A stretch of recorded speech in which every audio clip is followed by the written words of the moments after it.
తెలివైనవాడు ఆలోచించి మాట్లాడతాడు. జీవితంలో కొన్నిసార్లు ఒంటరిగా నడవడం కష్టంగా ఉండొచ్చు, కానీ ఆ ఒంటరితనమే డబ్బు విలువ, మనుషుల విలువ, సమయం యొక్క విలువ, అలాగే జీవితం యొక్క విలువ అన్నీ నేర్పిస్తుంది.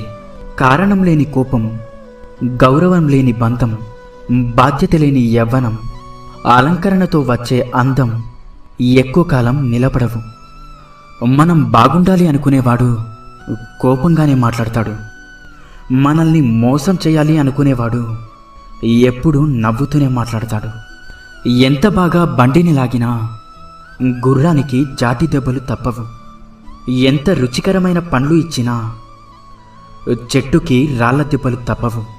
అలాగే ఎంత గొప్ప వ్యక్తిగా ఎదిగినా నీకు కొందరి విమర్శలు మాత్రం తప్పవు.